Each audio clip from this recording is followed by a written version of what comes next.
is up, everybody? Welcome to Comic Book Club. I'm Alex. I'm Justin. I'm Pete.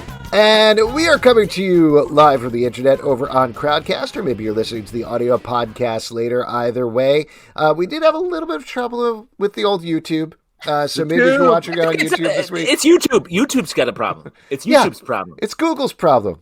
Google's been a little bit up to trouble the past couple days. So yeah, I mean, I'll tell you, it's a little bit of a bummer too, because one of the things that I was going to say at the top of the show, I was going to thank YouTube because since last week and this week, we actually passed 7,000 subscribers on our YouTube channel, which is pretty awesome.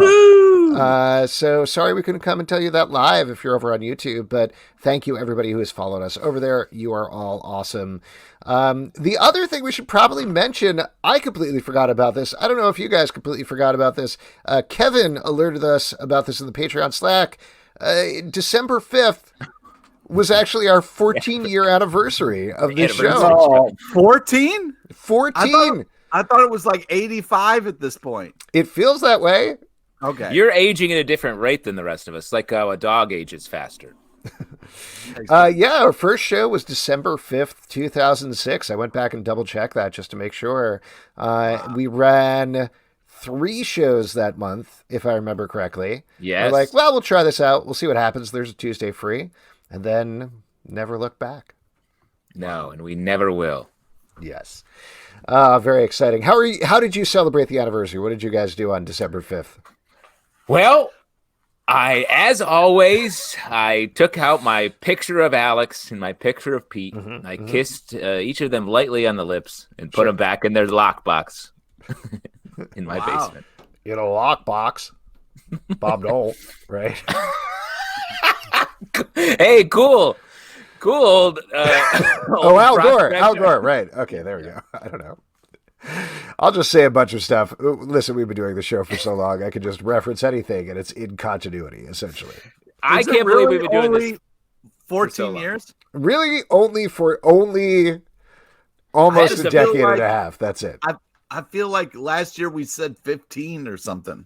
Yeah, we got it wrong. We do say the numbers different a couple times every show, but I got to say... Okay. We started a podcast before podcasts existed, so I think we've been doing it a pretty long time. Pretty good. It's all good. A couple of questions here in the comments, actually, about is that first show recorded anywhere? Do we have any clips?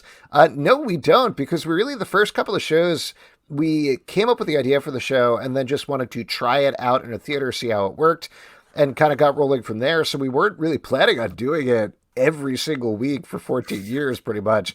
That's just kind of how it happened. I knew. Oh, wow. I knew. And yeah, it wasn't until about 5 or 6 years in that we started doing it as a podcast for Nerdist. That's kind of when we kicked things off with that. So yeah, the first couple of years of shows are, unless there's video online, which there is some video online, it doesn't exist anywhere. Yeah, that's a whole other story.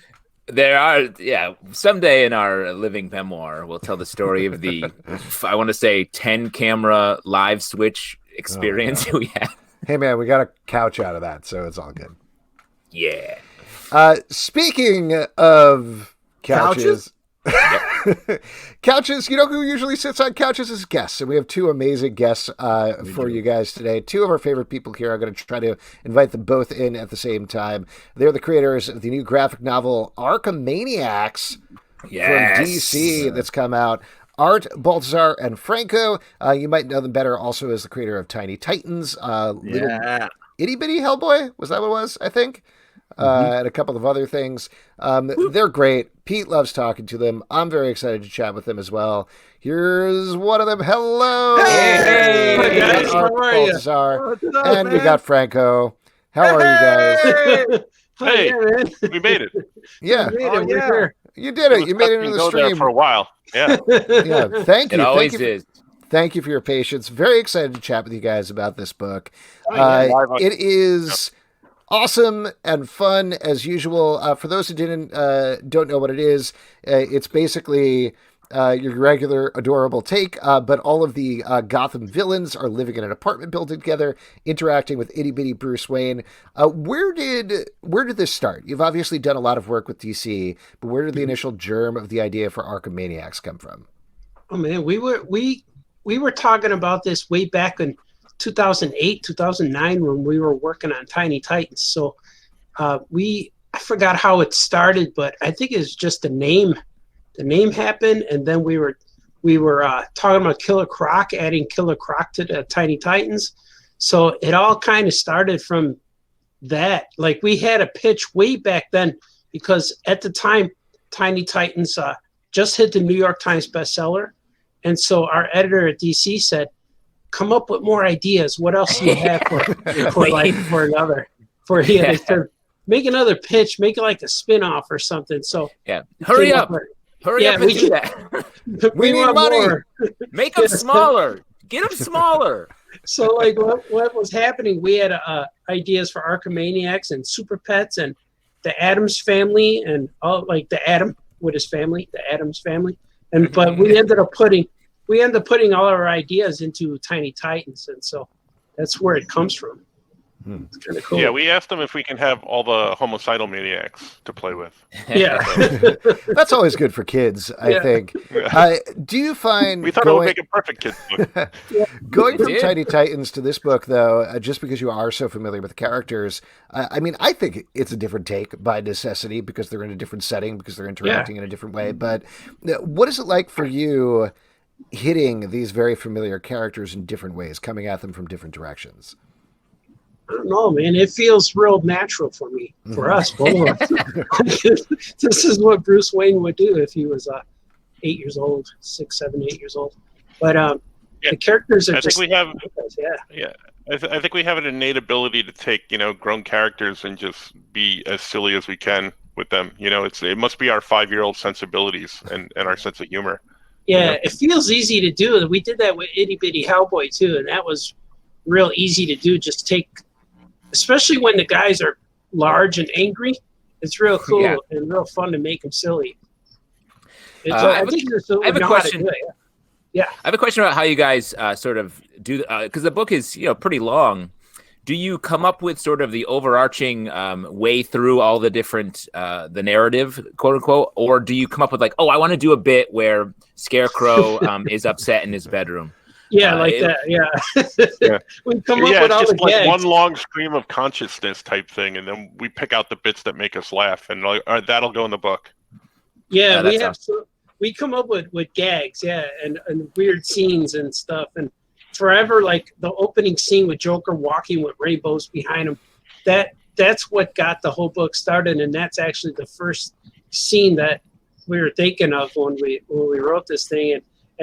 But most of it is just, wouldn't it be cool if Killer Croc was in the pool with his alligator? Yeah, that would be fun. Or if Catwoman had a cat that was missing in a tree or whatever. We just come up with a bunch of weird stuff. I've said this before, but what I really love is just not only how funny it is, and it's made for kids, but it's really hilarious for grown-ups as well. It's weird to consider myself a grown-up, but I really enjoy all the bits. Like the Hush bit is great. There's just stuff in there for adults, and kids love it too. It's one of those like kids books that everybody can really love, and your guys' sense of humor really comes through, and it just makes things so much fun. Oh yeah, man. Oh, thank you. That's cool. Yeah, we love it too, man. We had a good time with the Joker, and the Penguin's cool. We had so many stories that we couldn't fit into this one book. The book's only 120 pages. We had enough for like 400 page. We had a 400-page omnibus. But we had to self-edit and wheedle it down to 100 pages. Yeah. I wanted to ask you about your take on the Joker in particular, because it feels so unique and it's so much fun. His face is, I think, 50% smile, and he's just so happy. Where did that start? Was he like 50% that and moved it up? Yeah, we based it on the Joaquin Phoenix movie. Mm-hmm. So that was our starting point. Yeah. And you know what? Like for years, we draw these crayon sketches at our booth at the conventions. Yeah. And I got into the habit, like whenever people wanted the Joker, I would draw his head as a balloon with the string hanging, and it was not connected to his body. So I always made his head into like floating above his body. So he was gonna look like that in this book, but I thought it looked weird. His head wasn't connected, so that's really where it starts. He has a balloon head, and that's that's like it's silly. Like the smile and the little crazy eyes are the soul of the Joker. Yeah. Another design that I really love, you mentioned this as well, is the Penguin. There's something that's just so funny about how solid and squat he is in the book. Like, he's just kind of there in the background most of the time. Again, where did this take come from? Where did that start? I don't know. We talked about, like, wouldn't it be cool if Penguin didn't wear shoes and he just likes to slap his feet on the ground when they're all wet because he likes the way it sounds like a penguin walking. And that's where it comes from, because Tim Burton made it where he has those flippers, the crazy flippers. Yeah. So we went with it. It's just so funny. Like, so many of these villains are in the rest of their appearances are meant to be like, oh, let's make him darker. Let's make her like in this other way. And you guys just go the other direction and it still works. It still works like so well. It's like it's truly amazing to read this book and be like, oh, these are the same characters. It's still pretty dark. I mean, you take Scarecrow's arc in this book, and he's totally decimated. He's not even Jonathan Crane. We just call him Steve. That's how messed up he gets. He's not worthy of the name Jonathan Crane. No. Oh man. So you just call him Steve. And Ivy's dark too. She hates everybody. She hates little Bruce Wayne. She's the darkest character. Yeah, she's pretty evil. What about the title of the book? Obviously, ArkhaManiacs is a WB property, so probably there's a little bit of leeway there. But was there any pushback on calling it ArkhaManiacs at any point? There might have been. Maybe. There was never pushback. We were just always waiting. Hopefully. I'm gonna say that we had the name before the reboot, but after the original. So we claim it for ourselves. Yeah. And it was just something that we just kept saying and playing with. And we were going to call original pitch back in 89. Was it 80 or 9? No, 2009. It was Joker's Funhouse.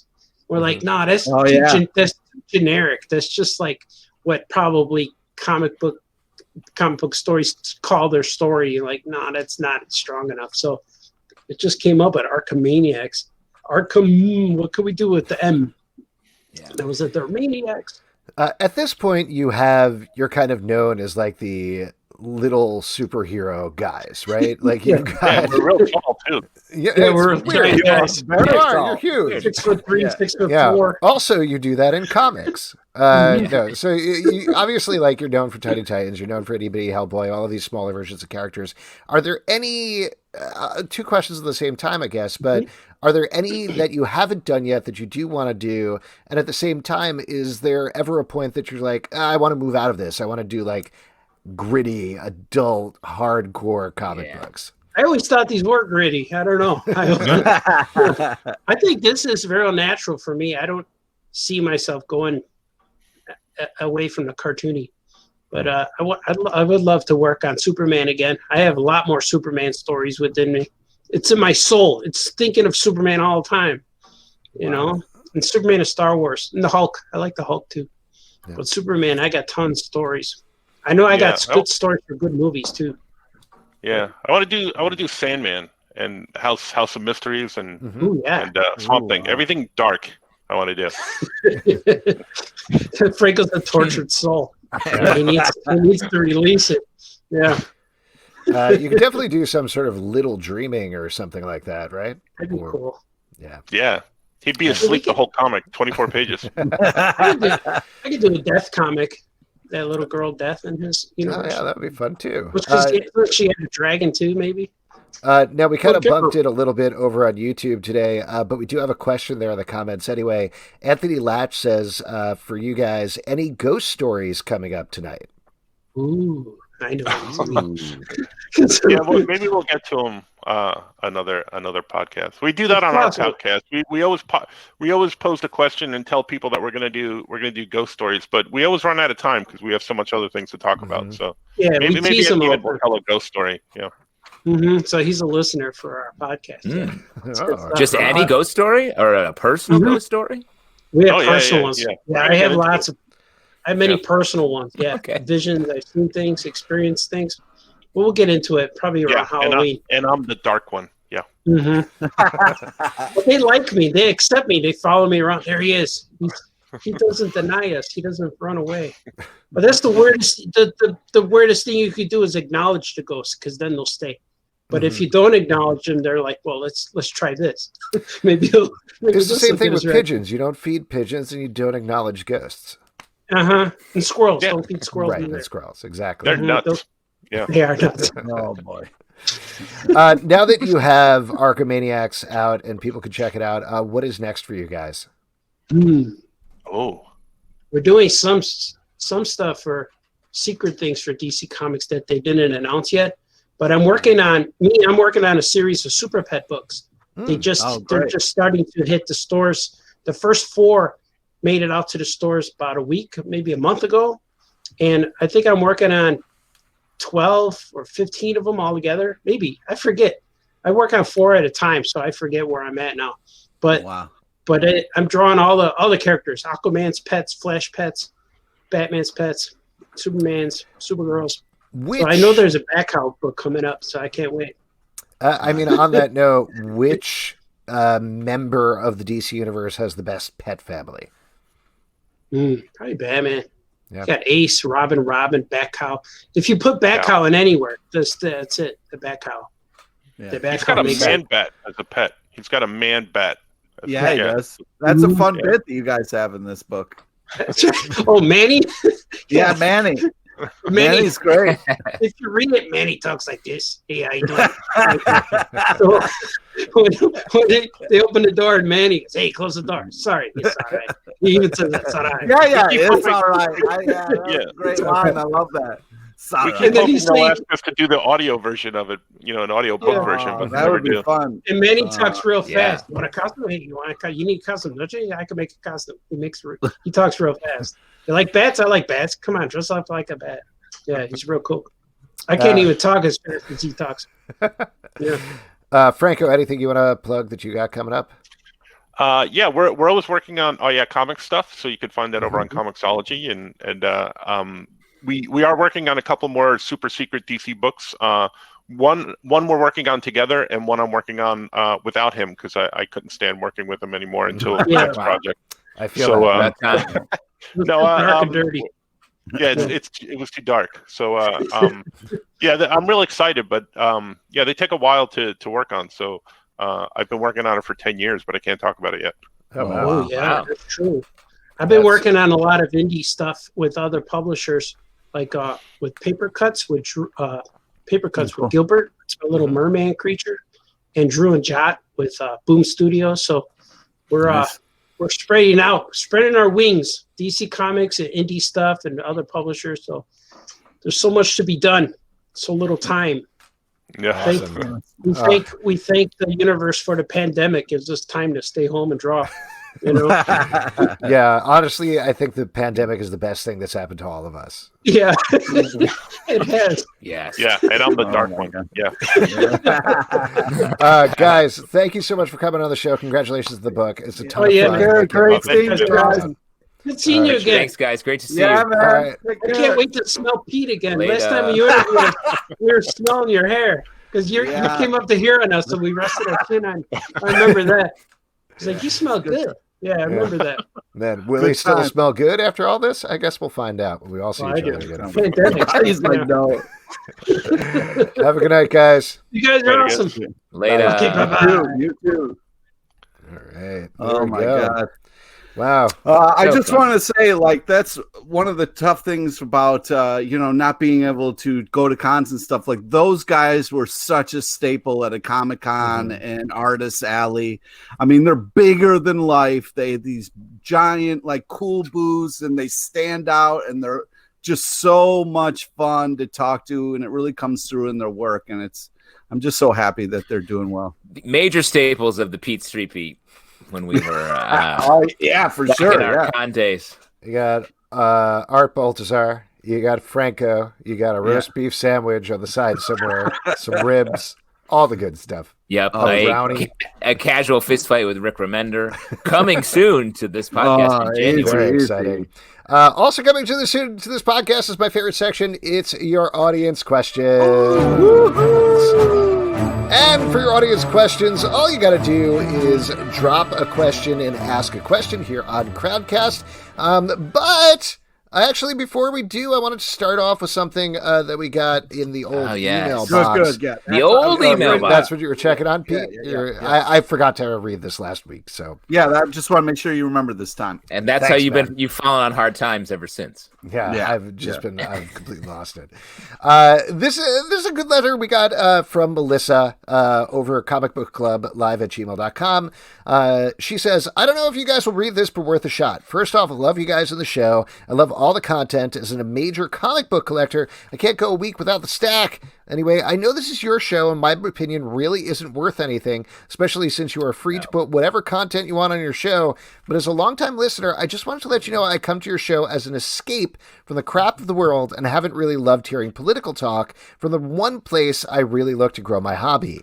Anyway, I'm not trying to be a dick, and I definitely won't stop listening. I would never bash you guys. Just thought I'd give you my thoughts over the last few months. Thanks for the show. So first of all, Melissa, thank you so much for listening. That's awesome. Part of the reason I wanted to bring this up, and we've talked about this, is over the course of the election, we certainly talked about politics, I would say 100% more than usual. Yeah. It definitely popped up. Yeah, it's definitely. I just want to say, like, she brought up something in the beginning that I just want to quickly address. Like, thank you for listening. Yes, we are going to do what we want because it's our show and we like having fun.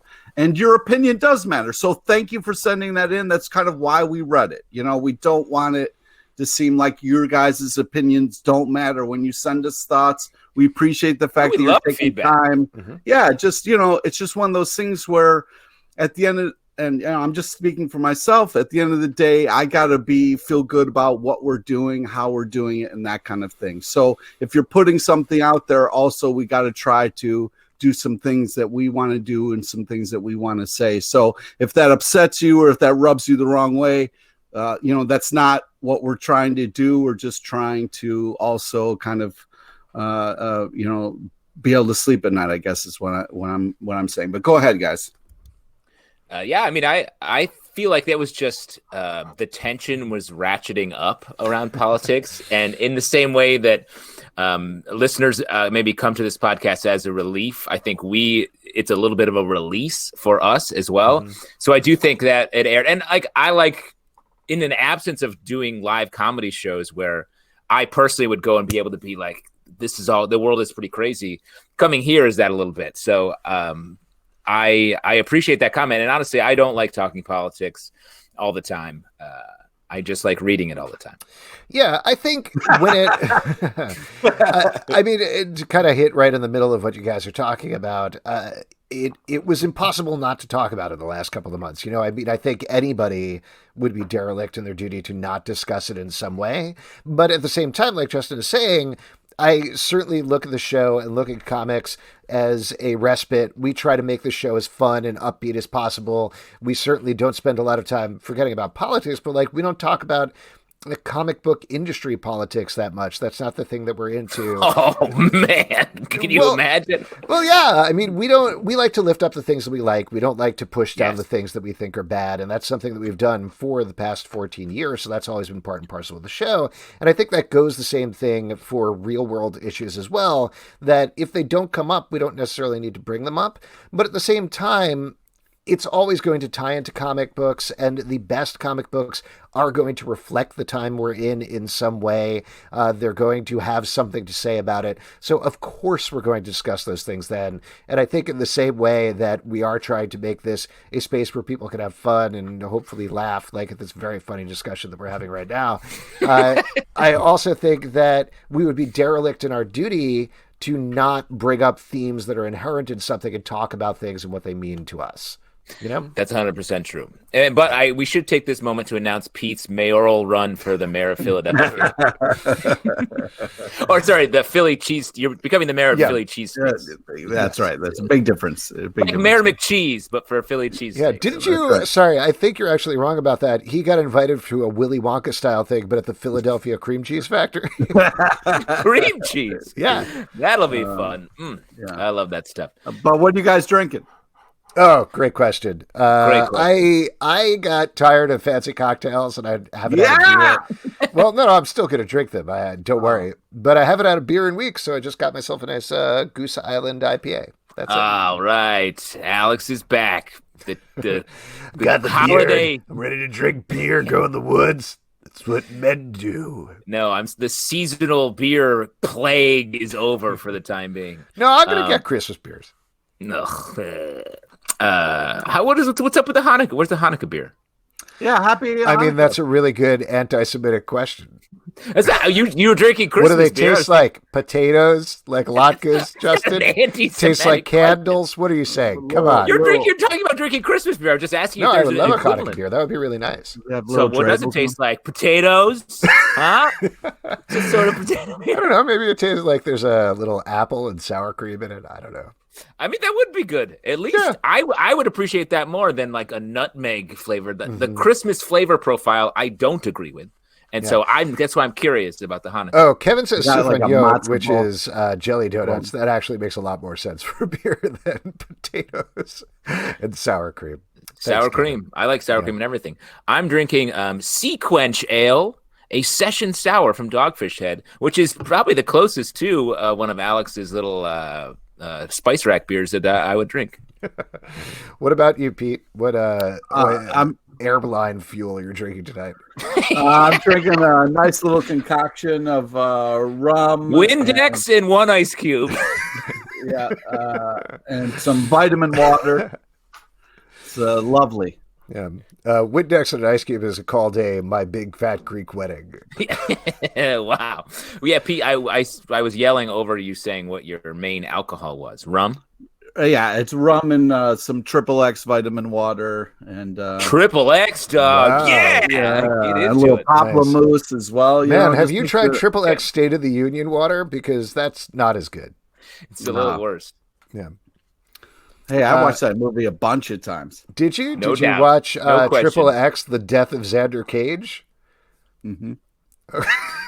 No further questions. There is no bottom here. What are you you trying to stump him, Alex? Yeah, I guess I was. All right, let's go to questions over here on Crowdcast. This one is from Joe and feels like a trap. Were you all upset when Terror Purpura and Vinonade defeated Aranco and Lineda Americana at Triple Mania this past Saturday in Marvel's Lucha Libre? I got to say, I think all of us were so upset. We were just bereft. Yeah. By the way, can anyone tell us what to say right now? Is there a way someone can tell us the right answer to the question? I think the right thing is just to say so upset. I mean, Ben the Bird Collie is also upset. I think we all are. It's just rough. Yeah, exactly. Just a hard time Thanks, out there Joe. for everybody. Thank you. Pete's Punisher Slipper says, in the past, Spider-Man loved Twinkies and Fred Flintstone loved to smoke Winstons. Who would be endorsing modern products and services? Who's vaping? Who's on Match.com? What's Wolverine's beer of choice? Who's helping America deal with erectile dysfunction? Last one, probably Mr. Fantastic, right? Yeah. Sure. Well, he should, I mean, like, you're saying he's a little because loose. he's too flaccid? Yeah. He's flaccid at all times. No, I think, Alex, if he takes Viagra, does he go fully rigid? I think so. There was one member of the Council of Reeds that was like that. Yeah. Also, I agree corner of the Council of Reeds. Viagra Reed. JMC Hammer points out that Wolverine drinks Labatt's, which is right. 100% correct. Labatt heavies out of the bottle. Doesn't even have to be cold. It can be warm and dusty. Like Labatt's is made to be drunk. Yeah. Oh my God. Poison Ivy, Match.com, maybe? I don't know. She makes people fall in love with her sometimes. I got you. Yeah, right. Who's doing the progressive commercials? Who's the flow? Who's the flow? Who's the flow of the Marvel universe? Jarvis. Yeah. Great. There you go. Good question. Let's move on to Kevin. In the spirit of ArkhaManiacs, what character in any medium would you like to see a lighter, sillier incarnation of? I mean, there have been so many, like, Scotty Young has done like a lot of really adorable like Hulk stuff, which I think is great. I would love like a little cute Hulk. Is the Windex getting to you, Pete? Yeah, you're right. Yeah, a little bit. Okay. I had 3 cheesesteaks before this, so Yeah. it's a little. I would love to see tinier Titans. That would be great. Just go like Not small enough. That's what they said. Make them sperm, small. egg. Just see what's going on. See what'll happen.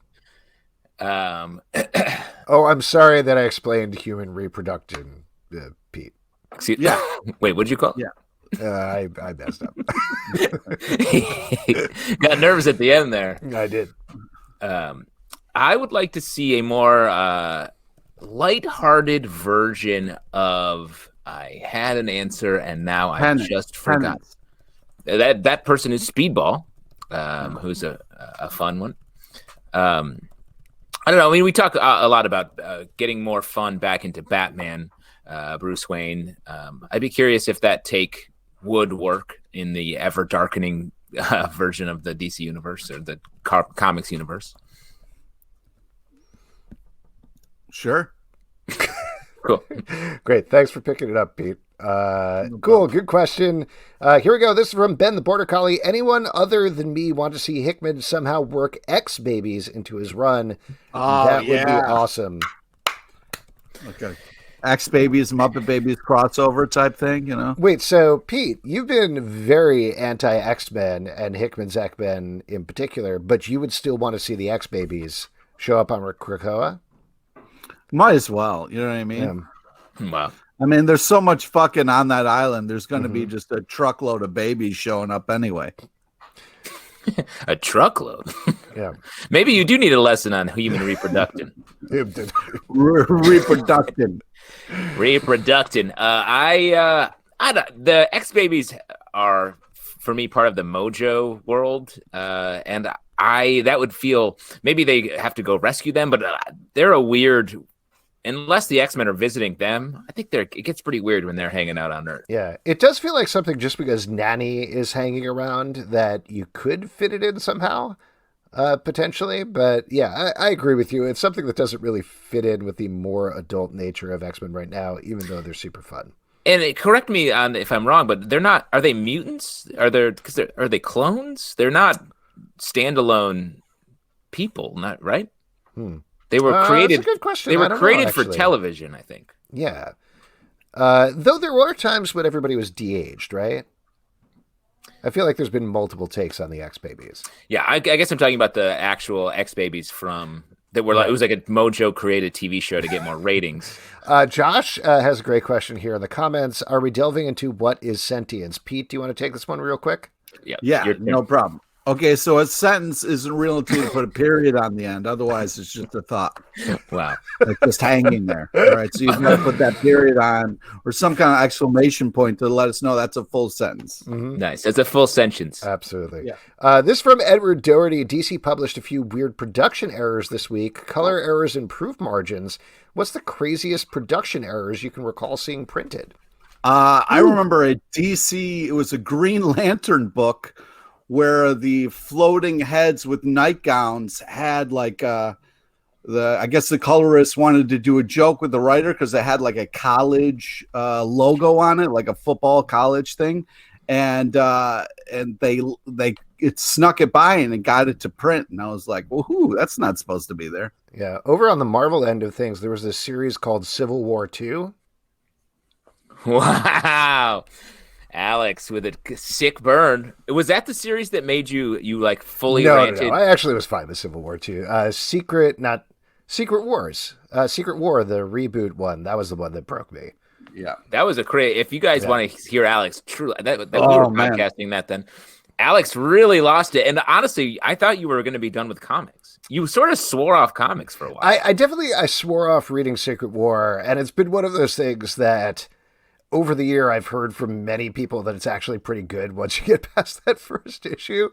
And I always waffle between like, man, I really went at it on that show. Should I break my promise and just read it? But so far, not.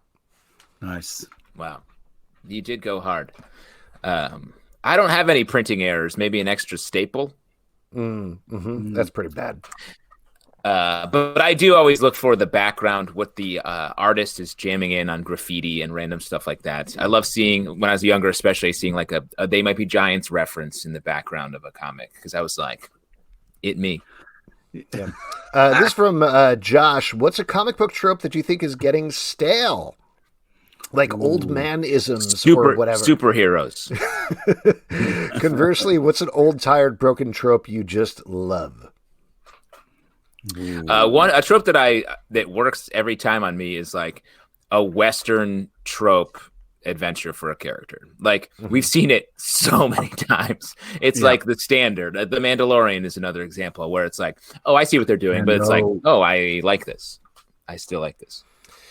Yeah, I think Pete's going to hate this one, but I need some Wolverine stories that do not start with Wolverine in a bar just minding his business and then something goes wrong and he has to get into a big fight and stab some people. Then don't read Wolverine, asshole. There's other places he can go. There's other options. Go to a Dave & Buster's or something. That's not where Wolverine that also out. has a bar. So same basic thing, I guess. Pete, is there a trope you either like or don't like? I mean, origin stories can get a little bit old, especially if it's something that's kind of known. You hate conversations, right? Yep. Conversations can be rough. And it's also like, seeing your, superheroes wasting time can drive me nuts a little bit when there's just like, things should be happening, but they're stopping to talk about their feelings, or if they're playing baseball games or some bullshit. Yeah, thank you, Joe. Already called it before I can even say it. Yeah. Also, the trope where one character shaves their beard and the other character immediately starts growing a beard. Very weird. Doesn't make sense. Weird. Yeah. Doesn't make sense. Like, why would you do that? Because it's not a coincidence. You know what I'm talking about? It's like doesn't happen by accident. Yeah. There's an intention here. I couldn't agree more. Let's a couple more comments here. Actually, I'll read this one from Joe. Related to what Alex said earlier, why is it listeners like myself enjoy hearing podcasters like yourselves talk about things you don't like more than hearing them talk about things you do like? I totally respect your decision to not push down the things you don't like, but have you all ever wanted to rant about a book that came out that you want to encourage people to avoid? This is just to kind of sidestep this a little bit for a second, because this is something that came up that I kind of threw out to TV journalists on Twitter this week, because there are a couple of shows that I watched in a row that are coming out pretty soon that are just plain bad, like absolutely just not fun bad to watch. Like, I think everybody was talking about Emily in Paris. That was a terrible show that was fun to hate watch. It was fun to talk about and piss on, and everybody was enjoying that. And I think that is a different thing than some of these shows that I watch that are just poorly made, hard to watch. And I was wondering, if you don't have to write a review of it, if you're not paid to write a review of it, do you say something about it? Do you put it out there? And I found that at least most of the people that responded to that, they said, no, I just let it pass by. There are enough things out there that I don't need to spend my time even mentioning the thing and bringing attention to it. And I think that's the main thing that I feel about comics as well.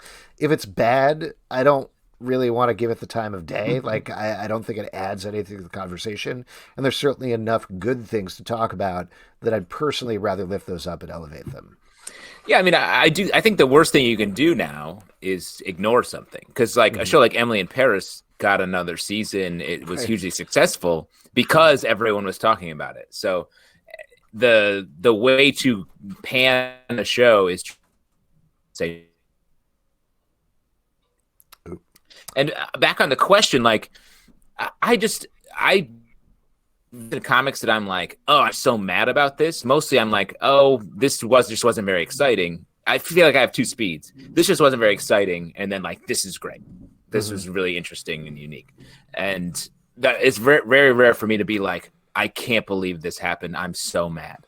Well, because most of the time, and we've talked about this on the show before, but with things, when you're talking about a Marvel comic, a DC comic, an Image comic, Dark Horse, etc., same thing as most TV shows, when you're getting to that level, you're at a point where there's some quality in there. There's something that you can pull out that's usually pretty good. Everyone's trying so hard. Exactly. Nobody's like, I'm going to put out a bunch of shit. That doesn't happen. Except for the Snyder Cut, which I think we can all agree on that. Whoa. Well, but even that, somebody is, let's not people get are political. Wow. People are going to like that. They're going to enjoy that, even though it's going to be a horrible piece of shit. And that's, more power to them. Right, Pete? But it could be More 4 hours of a piece of shit. You know what I mean? Sure. Like, you Did you hear, though, that Batman says fuck? That's very cool. The way that was being promoted online this week, I was like, what is this? Who would say that? And who would be like, wow, he finally swears? Because he's sworn in movies before. Are you 10? Is it like 10-year-olds who have never said a curse before are like, oh man, Batman cursing? That's awesome. Well, I mean, first off, when we had Kevin Conroy on our show, we were giddy because he swore in the Batman voice. And we thought that was the coolest fucking thing we've ever heard. Okay, so. Pete, I guess we're the problem. Do you think Batman's going to say, you know what? Fuck this Snyder Cut movie? I can't believe I'm a character. Pretty cool. I would like that a lot. I guess to answer the question, though, the actual question about it was why people like hearing people shit on things. I mean, I think like there is something that sends a very quick rush of endorphins when you see somebody being beaten down, like it's kind of, not to get too psychological about it, but I think there is something to be said for that fight or flight response, where it's the same thing of you walk out of a bar and you see a couple of dudes in a fight. You're not necessarily going to be like, that's cool, but suddenly your heart's going to get pumping. You're going to get excited about it. You're going to get a little bit of that adrenaline. It's not exactly the same thing with a bad review, but there is that momentary excitement that pumps you up in a way. And I don't know. I think I understand that. I understand people like that. That is not something personally that I am into.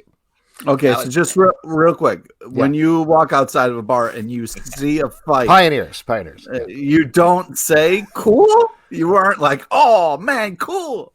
Well, Alex, as you can tell by his stubble, is involved in a fight club. Yes. Okay, right. So we can't talk about it. Yeah. I can't 100% tell if there's another guy here, but I'm pretty confident there is. Yeah. Alex is in a fight club. There's no one else there yet, so there are no fights. Right. We're just making soap at this point. It's just a soap club. Very fun. Soap club. I wanted to start a fight club. Ended up in a soap club. And now I'm a wealthy Amway representative. I was going to say about, I think it's also a sort of, you prove your love, ironically, by hating on things. Like, I can't believe they're doing this to this thing that I love is such a, like, it's a powerful thing because it shows your fan service and it hits that endorphin level that Alex is talking about. For me, though, that's like a fake. If I love something, I want to love it. I don't want to be mad about the thing that I love. And I think the other part of it for me personally is, like I was saying earlier, even things that you don't like, somebody else maybe likes them. And I do think there's a sense to often find a consensus about things. So when you come in, you're like, oh man, I really love Rise of Skywalker. And everybody else in the group is like, that movie is a piece of shit. You immediately feel bad, and then your estimation of it goes down, and you feel like, well, maybe I don't totally 100% like it. Maybe I like 85% like it or 80% like it. And the more times you hear that, the worse you're potentially going to feel about it. I don't think there's anything good about that. I would rather that person like The Rise of Skywalker and enjoy The Rise of Skywalker, even though I personally think it's a bad movie. I don't want to take that away from them. Well, plus I would also like to hear what they liked about it, because that movie, I'd be like, how could you find something like about it? And I'd be curious to hear. And if you shut them down, you're never going to hear why they like it, because they might have a take that's like, oh wow, I've never thought of it that way. That's interesting. Yeah. Well, it's like every time I tried to say something nice about Aquaman, you guys just shit on it. Well, it's a shitty movie, Peter. You should feel stupid, bad. And you're Fuck stupid. you. That's you're bad for even liking it and saying it on our show is crazy. Hey, I'm Batman. Fuck you. Yeah. Wow. That I just got a hit of endorphins when you said fuck. Yeah. All right, let's move on for this. Last question we'll have here. This is a big one from Eduardo. I know you probably covered the Disney Plus announcements during the Week in Geek, but I'm wondering if you could share your thoughts about how these developments might affect comics, if at all. This obviously is a very long topic. We probably will talk about whatever we don't get to here on the Week in Geek podcast for Patreon subscribers only.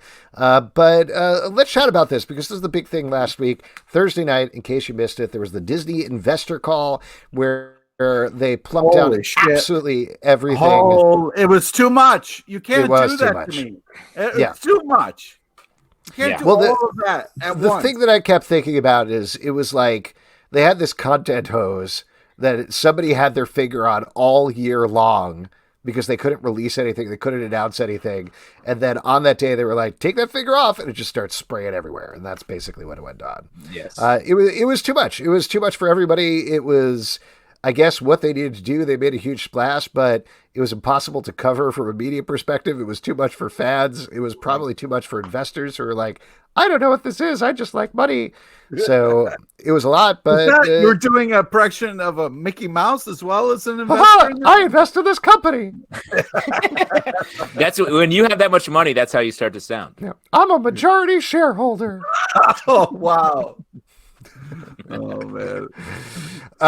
Where should we start with this? I mean, I guess we could start specifically with Eduardo's question, how this might potentially affect comics, if at all. Do you think in any way, any of these announcements, Marvel, Star Wars, Disney, Pixar, they come back to comics, or is it totally unconnected? Well, I mean, I think things that get popular in TV shows or movies, I mean, look at Samuel L. Jackson's Nick Fury.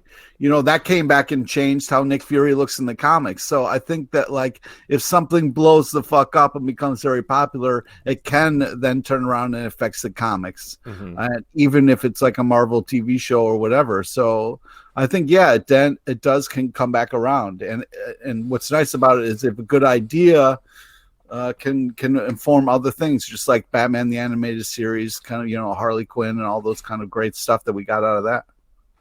I mean, the most exciting thing for me is any of the movie and TV shows will have a comic book, some comic book version of it, whether it's a series or a limited series or a reboot of the character.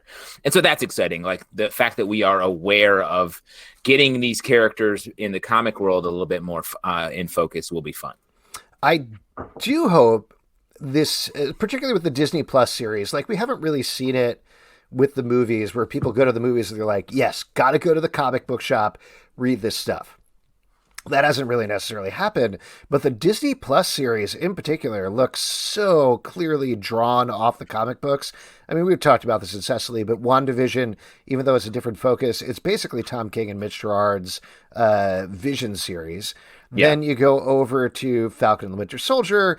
Certainly there's a lot of stuff from comics there. There's the battle for the, oh my God, what is it? Was the Battle for the Shield? No. What did they actually call that? When no, I'm thinking the Battle for the Cowl with Batman, which happened at the same time. So skip that one. But like the Loki trailer, the end of it was Vote Loki, the series by Chris Hastings, like straight up, same costume, same look and everything. He was clearly bowled over, not expecting that. And then you go over to Hawkeye, which is clearly drawn off of Matt Fraction and David Aja's comics as well. So I don't know. I feel like it's the sort of thing, particularly because it's Disney Plus, particularly because it's online. They got to do something there where it's like, also read these comics, you know, it never really worked out, but in the ideal form, how DC Universe was supposed to work was it would do that, where it would have a storyline in Titans and then it would say, hey, read these comics that are tied in.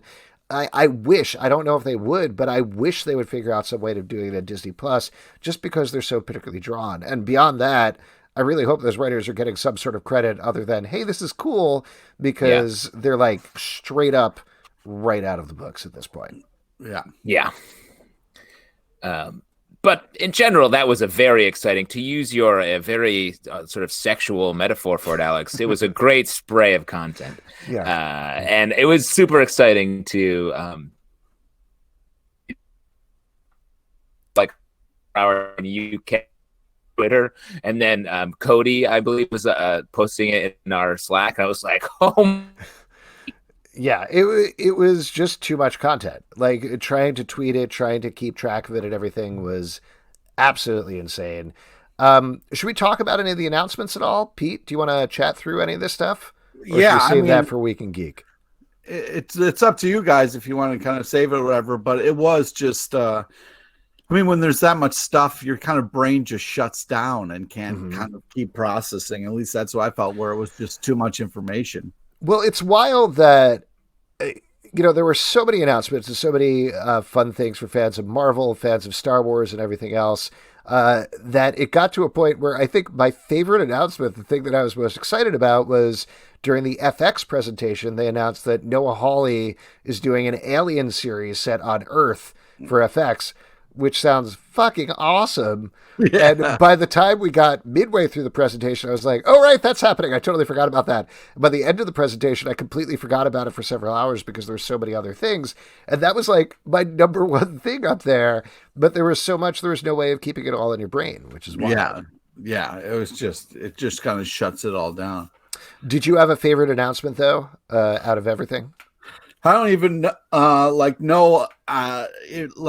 all the stuff. I mean, the trailers and stuff look great. I'm excited for more on content, but unless you want to kind of break it down, I couldn't process it all. So, I mean, one that I'll throw out while we're waiting for Justin to hop back in the stream here that I thought was cool on the comic book end.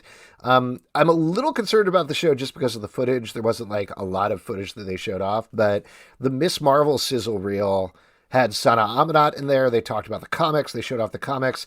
That was the one thing where they drew this clear line between this is a new character. They are so popular that we are putting them on screen, which is very different than a lot of the other stuff we did, which was cool. Justin, we were just talking about, like, if you had to pick one or two, what your favorite announcement was out of the thing. Yeah.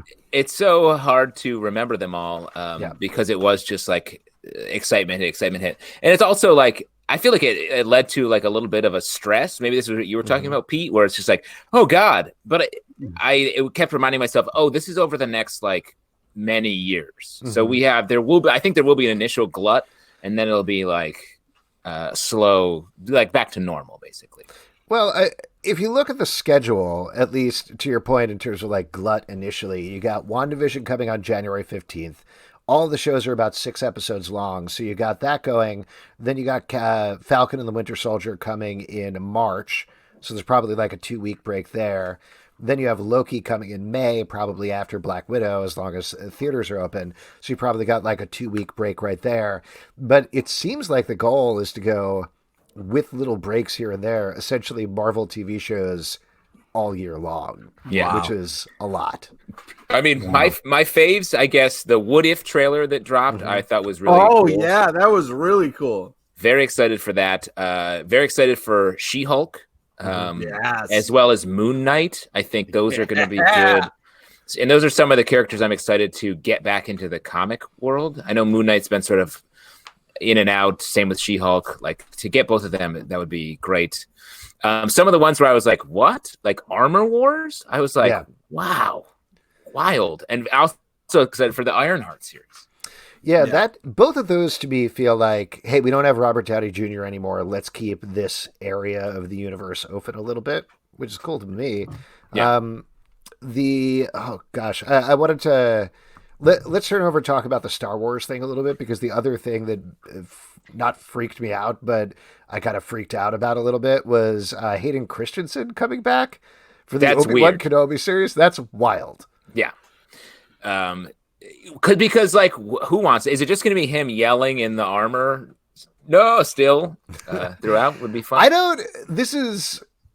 don't understand how this works continuity wise. Like, if they said this is going to be a rematch between Darth Vader and Obi-Wan, so how does that work? Where like they met on Tatooine, they fought, and then both immediately forgot about each other for a while, or something like that? No, I think and Darth was like, "Who is that blonde-haired boy over there?" And Obi-Wan was like, "Nobody," and he's like, "Okay."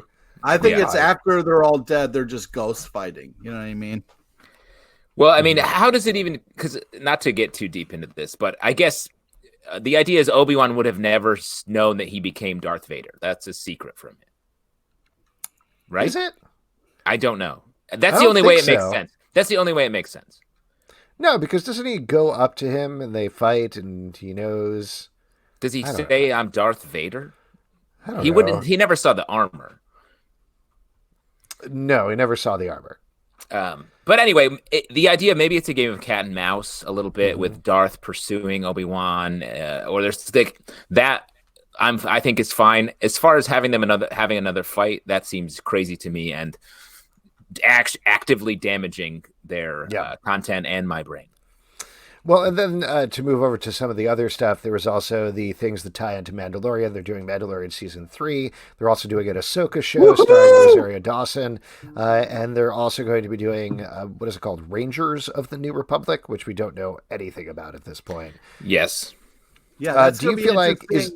Oh, go ahead. Crossover Pete. Star Wars meets hockey. I don't know how they're going to pull that up, but I'm excited for the New York Rangers. Get a little extra, eyes on their team. I was pulling for the Islanders of the New Republic, but look at you! He made a sports joke, and it was right. It's the beard. The beard is just pulsating with sports. That beard is an Islanders fan right there. Being Long Island fan over here. I mean, this is a good question for the comments. Pete's Punisher Slipper says, will this series culminate in a crisis event? Like, do you think, is this Jon Favreau essentially building what they did with the MCU, but on Disney Plus with Star Wars? Are they going to all branch off and then come back together, all fight Thrawn or something like that? I mean, I don't know. Sign me up. Why not? I feel like you're already signed up. You have a Disney Plus subscription. Yeah, that's a good point. Jon Favreau's killing it, so whatever he wants to do, I'm good. I feel like the lesson they've learned is to not do that. I do love that guy. No? Wait, what? Wait, what were you saying? I was making fun of Pete. I feel like the lesson they've learned is to not do that. Yeah. I don't know if they've learned that lesson. Well, I hope they've learned that Sure. lesson. That lesson is on the table. Yes, that's true. Pete could teach them that lesson at the end of Ascensions. Well, I'll tell you what. We'll talk more about all these announcements, as mentioned, on the Week in Geek podcast. That is it for your audience questions. We're going to move on to our next section, which is trivia. And for that, we're going to turn over to Pete LePage. Hey! I just want to quickly share a quick story while I have the focus with you guys, if I may. I don't think. Is this the time for that, really, Pete? Yeah, is this the time when Edward says no. Edward says no. Sorry about that. Yes, thanks, Pete. Clippers. I am drunk. Thanks for noticing. Last night I got to do a show called Art Smackdown, and they said, if you could have anything happen in comics, what would you want to have happened? And my mind kind of exploded with a lot of possibilities. And first I was thinking like Cyclops bowing down to Wolverine would be great. But what I settled on was bowing down, having MJ and Spider-Man hold hands as they kicked Mephisto in the nuts. And seeing artists render that image was really just very therapeutic for me. And I just wanted to kind of share that with you guys. Yeah, thanks for mentioning that. And I think we could all agree that Mephisto's defining characteristic is his dangling scrotum. So that must have been easy to depict. Okay, great. Thanks for sharing that. Okay. Can we see any of these art pieces? Yeah. Pete? I want to see these kicked nuts. Yeah, if you check out the Art Smackdown on Twitch. I don't know how Twitch works, but you can log into Twitch. No one's doubting that you don't know how Twitch works, but it's funny that you're doing such a nut flex here in front of us. Oh, callback, nailed it. Oh. Alex guy has his soundboard up. Sorry, I was a little slow go. on the trigger there. Yeah. There. All right, great. So today's trivia is on Alex and the Zoo Morning crew just ready to rock it. Just totally panicked. I was like, oh shit. I just need someone to say first hand up or raise a hand or something so we can get a volunteer for the old trivia. How this is going to read, I go read you a question, listen to all three possible answers, get all three questions right, $25 will be yours. Given how drunk he is, you could trick Pete into almost anything today. Yeah, exactly. You could win a lot more. You could get your hands on Pete's glasses, one of his trademark hoodies. Yep. So yeah, is that a physical one? Is that first hand? Oh, here we go. There it is. All right, Edward, I'm going to invite you into the stream here, and we will get this thing going. Yes. Very exciting. Oh, here we go. Hello, Edward. How are you? Hello. Good to see you. Thanks for joining. I'm going to turn it over to Pete in a second, but you are going to have a chance to win a $25 gift card to Midtown Comics. Take it away. Pretty good chance. Take it away, Pete. All right. So I'll read you a question, listen to all three possible answers. Question number 1. What character is getting extreme in this Rob Liefeld reboot? Is it A, Spider-Ham, B, Archie, or is it C, Tom Hanks? So it's either A, Spider-Ham, don't pick it, or B, I believe Archie. it's A. Is the answer A? And the answer, what you're trying to say, is B. It's a little different B, because there's a lag. Yeah, and it's tough because you're torturing a dog in the background, it sounds like. Feed or pet that dog, please. Don't torture it. Okay, Wow. question number 2. He's bringing some heat to the trivia round. Heat LePage. What DC character is getting its own series in March?